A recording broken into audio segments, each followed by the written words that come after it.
सभी दर्शकों और श्रोतागणों को मेरा नमस्कार। मैं डॉक्टर सरबजीत सिंह आज आपके समक्ष एक बार फिर एक नए विषय के साथ प्रस्तुत हुआ हूँ।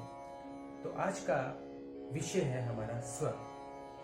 तो क्लास शुरू करने से पहले मैं चाहूँगा कि आप चैनल को सब्सक्राइब करें ताकि आने वाली अपडेट्स वीडियो के बारे में आप जान सकें।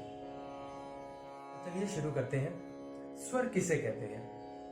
स्वर संगीत का आधार है। स्वर शब्दों के मेल से बना है। स्वर जमा र, यानी कि जिसका अर्थ है स्वयं के लिए प्रस्तुत करना। स्वर का आधार ध्वनि है। स्वरों की मधुरता के कारण ही हम आनंदित होकर झूमने लगते हैं। अतः स्वर ही संगीत का प्राण है। स्वर के अभाव में संगीत की कल्पना नहीं की जा सकती है। प्रत्येक ध्वनि को संगीत में प्रयोग नहीं किया जा सकता और प्रत्येक ध्वनि को स्वर नहीं कहा जा सकता। पंडित अहोबल जी के अनुसार जो सुनने वाले के हृदय को प्रसन्न करे उसे स्वर कहते हैं। स्वर की परिभाषा: संगीत में प्रयोग होने वाली वह निश्चित ध्वनि जो सुनने में कर्णप्रिय हो और श्रोताओं को आकर्षित करे, वह स्वर कहलाती है। तो आइए चलते हैं व्हाइट बोर्ड पर, जहां आप आसानी से स्वरों के बारे में समझ सकते हैं। स्वरों के प्राचीन नाम जो कि संस्कृत भाषा में थे, जो किस प्रकार है: षडज, ऋषभ, गंधार, मध्यम, पंचम, धैवत और निषाद। गाने अथवा बजाने में इन्हें सा रे ग म प ध और नी के नाम से पुकारते हैं। अब बात की जाए स्वरों के दो प्रकार हैं। तो दो प्रकार के अंदर पहला प्रकार आता है हमारा शुद्ध स्वर। शुद्ध स्वर, जब स्वर अपने निश्चित स्थान पर गाए बजाए जाते हैं तो उन्हें शुद्ध स्वर कहते हैं। जैसे सा रे गा मा प ध नी, ये सात हैं और अपने स्थान पर सदैव स्थिर रहते हैं। इसके बाद अशुद्ध स्वरों की बारी आती है। ये वह स्वर हैं जो अपने स्थान से आगे या पीछे की ओर हटते हैं या जाते हैं। इसके आगे दो प्रकार हैं: कोमल स्वर, तीव्र स्वर। कोमल स्वर वह स्वर हैं जो अपने स्थान से पीछे की ओर जाते हैं और तीव्र स्वर वह हैं जो अपने स्थान से आगे की ओर जाते हैं। तो आइए जानते हैं किस प्रकार ये अपने स्थान से आगे या पीछे की ओर जाते हैं। इसे समझने के लिए जल्दी से एक हमने सप्तक का निर्माण किया है और जल्दी से सारे गा मा पा धा नी लिख लेते हैं ताकि आपको बेहतर तरीके से शुद्ध और विकृत स्वरों के बारे में समझा पाएं। तो शुद्ध स्वर जो किस प्रकार है: सा रे ग म प ध नी। विकृत स्वर, इसके भी दो प्रकार हैं: कोमल स्वर जो कि पीछे की ओर जाते हैं और तीव्र स्वर जो कि आगे की ओर जाते हैं। देखते हैं किस प्रकार ये आगे और पीछे की ओर हटते हैं। पीछे की ओर जाते हैं रे ग ध और नी,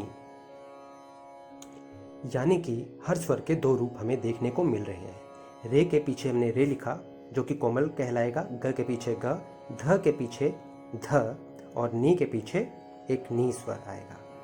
तो ये हमारे विकृत स्वर के अंतर्गत कोमल स्वर है। ये सभी हमने एक एरो के से हम दर्शा सकते हैं, पीछे की ओर गए हैं, इन्हीं को एरो से दर्शा। तो जानते हैं तीव्र स्वर। तीव्र स्वर वह स्वर है जो आगे की ओर जाएगा। ये पूरे सप्तक में एक ही होता है। स्वरों के चलन के आधार पर दो रूप माने जाते हैं। सबसे पहला है चल स्वर, दूसरा अचल स्वर। चल स्वर वह स्वर है जो अपने स्थान से आगे या पीछे की ओर हटते हैं, चलते हैं। और अचल स्वर में सा और पा इकलौते ही ऐसे स्वर हैं जो अपने स्थान से पीछे की ओर नहीं जाते। चल स्वर रे गा म ध नी और अचल स्वर सा और पा ही हैं। तो अब चिन्ह की बात की जाए, शुद्ध स्वर में कोई भी चिन्ह नहीं लगता है और विकृत स्वर के अंतर्गत दो तरह से चिन्हों का प्रयोग किया जाता है।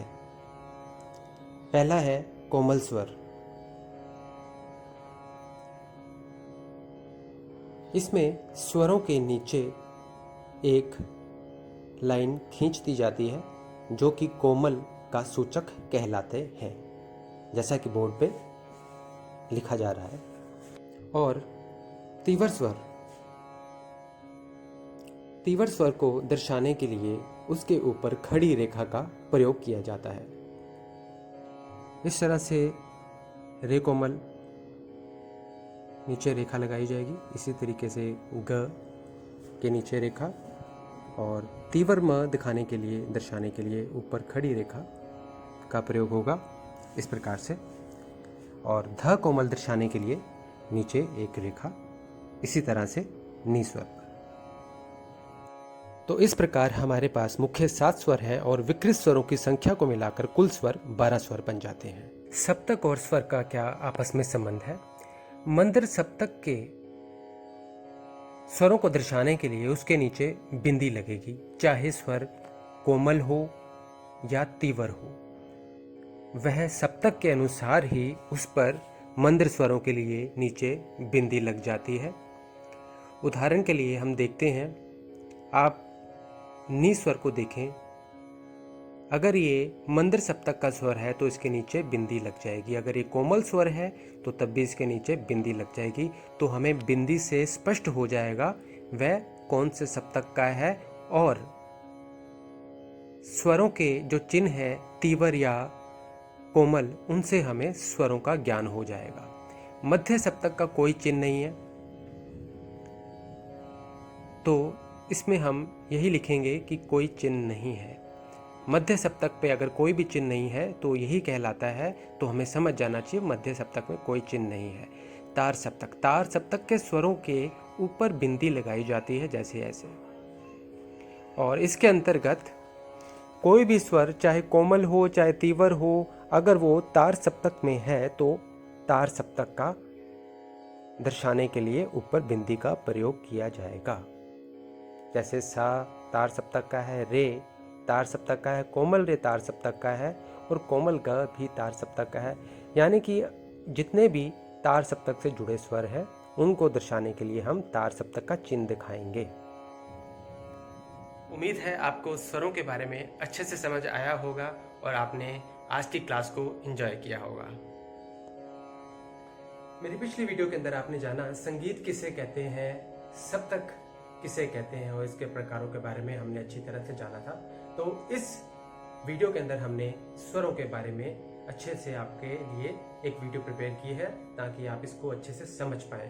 तो वीडियो के अंत में 6 प्रश्न दिए गए हैं जिसका आप उत्तर मुझे मेरे कमेंट्स बॉक्स में देंगे, ताकि आप मुझे भी पता लगे कि आपका फीडबैक क्या है और आप अच्छे से इसको समझ पा रहे हैं कि नहीं।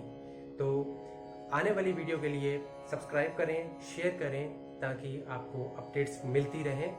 Thank you and have a nice day. तो स्टूडेंट्स, मेरा पहला प्रश्न इस प्रकार से है, विकृत स्वरों की संख्या कितनी है? दूसरा प्रश्न, अचल स्वरों की संख्या कितनी है? मंद्र सप्तक का क्या चिन्ह है? स्वरों के प्राचीन नाम क्या हैं? कोमल और तीव्र स्वर का क्या चिन्ह है? और प्रश्न नंबर 6 में जो स्वर लिखा हुआ है, इस स्वर को क्या कहेंगे?